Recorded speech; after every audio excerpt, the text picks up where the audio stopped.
الرحمن الرحيم. أهلا بتلاميذ الصف الثالث الإعدادي يا سنة تالتة. كان في طالب كتب لي في التعليقات إن هو عايز حل امتحان محافظة كفر الشيخ. رقم الامتحان 13 من كتاب الامتحان صفحة 209. لو في أي محافظة عايز حلها كلمني على الواتس أو اكتب لي تحت في التعليقات، ولو محتاج مني أي سؤال أو مش عارف مني أي حاجة اكتب لي تحت في التعليقات. أول سؤال عندي خريطة لدولة نيجيريا. بيقول لي رقم 1 ده خليج إيه؟ حفظناه، ده خليج غينيا. طيب بيقول لي رقم 2 دي دولة إيه؟ بنين. طب رقم 3 ده نهر إيه؟ خد بالك ده هو نهر النيجر. ودي هضبة جوز. اختر أولى دول قارة أفريقيا إنتاجا للبوكسيت. غينيا. وده سؤال ما بين السطور، غينيا. عرفت الإجابة من على الخريطة. هو أنا لسه هحفظ الخريطة؟ أيوة يا سنة تالتة. أدي دولة أفريقيا وأدي غينيا، أدي دولة أفريقيا وأدي غينيا، وأدي السؤال بيقول لك أولى دول قارة أفريقيا إنتاجا للبوكسايت. يعني أنا أروح كده على، مع إنها مش مكتوبة هنا لكن مكتوبة في إن على الخريطة أهو أفريقيا فيها غينيا، يعني الحاجات دي هتتذاكر. طيب المصدر الرئيسي للحوم لغالبية سكان العالم الأبقار. تعد البرازيل أولى دول العالم في إنتاج البن. أهم دول أوروبا تصديرا للأسماك. دولة إيه؟ دول مصدرة، خد بالك النرويج. دلل لمرتفعات الوسطى بألمانيا أهمية اقتصادية كبرى. المرتفعات الوسطى عبارة عن هضاب متقطعة تفصل بينها سهول خصبة تجري فيها أنهار تتجه نحو الشمال، تغطي بالغابات المخروطية وتقصر بها، لو انت عايز تكتب السطر ده اكتبه بس، وتقصر بها التلال والينابيع المائية، لذلك تعد مناطق جذب للسياح. تاني يبقى تغطى بالغابات المخروطية وتقصر بها التلال والينابيع المائية، لذلك تعد مناطق جذب سياحي. دي أهمية المرتفعات الوسطى. كان للفحم أهمية كبيرة منذ أواخر القرن ال18 حتى الآن. دلل. أقول أهمية الفحم يا سنة تالتة، يعني أقول لأنه يستخدم في توليد الكهرباء الحرارية. يا ريت تزود كلمة الحرارية وأنت بتذاكر في الكتاب، لأنه يستخدم في توليد الكهرباء الحرارية، مصدر رئيسي في الصناعة بالدول الصناعية الكبرى. ده حديثا. طب قديما كان الفحم عماد الثورة الصناعية في أوروبا أواخر القرن ال18، والمصدر الأول والرئيسي للطاقة المستخدمة في العالم حتى أوائل القرن العشرين. أهمية الوحدة الاقتصادية الأوروبية. السؤال ده مهم جدا، ده من الأسئلة اللي بتتكرر كتير في الامتحانات كل سنة. قد أدت الوحدة الاقتصادية الأوروبية إلى حدوث التكامل في الجوانب الاقتصادية الصناعية والتجارية وحمايتها جمركيا وتدعيمها من جانب هيئة الاتحاد الأوروبي. تتفوق قارة أوروبا في إنتاج العديد من مصادر الطاقة، عدهم. تعد قارة أوروبا أولى قارات العالم إنتاجا للغاز الطبيعي والطاقة النووية، كما أن بعض دولها تشتهر بإنتاج الطاقة الكهربائية من الرياح، مثل فرنسا وبريطانيا والولايات المتحدة الأمريكية، وطاقة الأمواج وحركة المد والجاز مثل بريطانيا وفرنسا واليابان. طبعا كلكم هتقولوا واليابان ازاي؟ طبعا احنا هنشطب على اليابان لأن اليابان مش في أوروبا، تمام؟ يبقى نقول وطاقة الأمواج وحركة المد والجزر مثل بريطانيا وفرنسا بس، أما اليابان اللي كانت دي غلط نشيلها إنها في آسيا، تمام؟ هنشخبط على اليابان. مادة خام معدنية تنتجها دولة أوكرانيا. الحديد. هتلاقيها على الخريطة. مصدر أدي أوكرانيا سنة تالتة. أوكرانيا وده خام الحديد، وأدي أوكرانيا. مصدر للطاقة. تحتل روسيا المركز الثاني عالميا في إنتاجه البترول.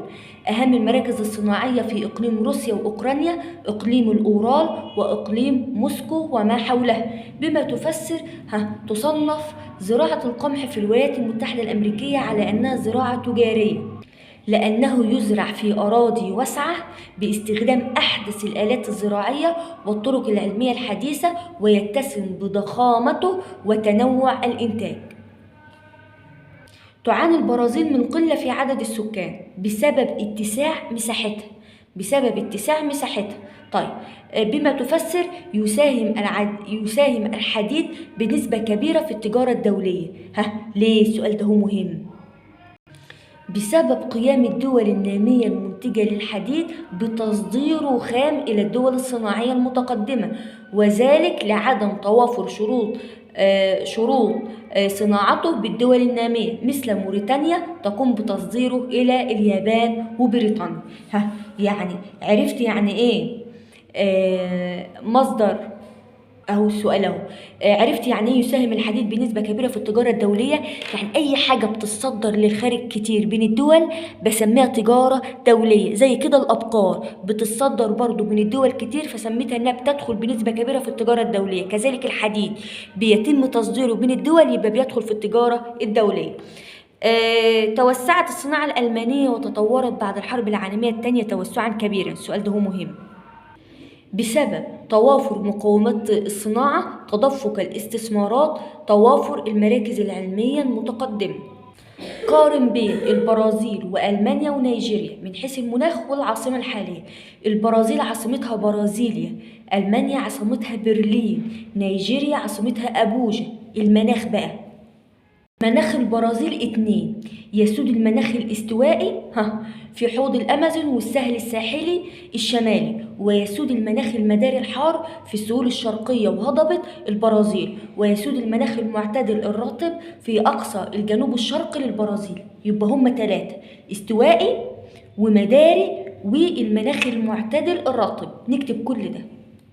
يسود ألمانيا مناخ غرب أوروبا. يسود مناخ ألمانيا غرب أوروبا، الممطر طوال العام خاصة في الشمال متأثرا بالمحيط الأطلنطي وبحر الشمال. عايز تكمل وتكتب بيكون في فصل الصيف معتدلا مع ارتفاع درجة الحرارة كلما اتجهنا نحو الشرق، وفي فصل الشتاء تنخفض فيه درجة الحرارة إلى ما دون الصفر المئوي خاصة في الداخل.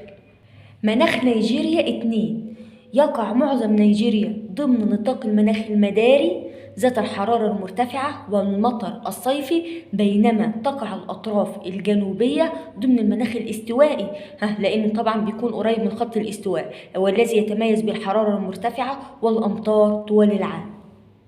ثانيا التاريخ. أكمل. قامت قوات الاحتلال الإنجليزي في فبراير 1942 بمحاصرة قصر عابدين. فرضت إنجلترا حمايتها على فلسطين سنة 1920 بعد مؤتمر سان ريمو. دعا مؤتمر مدريد للسلام على أساس الأرض مقابل مبدأ الأرض مقابل السلام. يوجد مقر محكمة العدل الدولية في مدينة لاهاي. لمن تنسب الأعمال الآتية: تولى التخطيط والتنسيق على الجبهتين المصرية والسورية، وقاد خطة الخداع في حرب أكتوبر. طبعا انت شاطر وعارف ان حرب أكتوبر كان فيها خداع استراتيجي. من اللي قاد خطة الخداع الاستراتيجي؟ أحمد إسماعيل.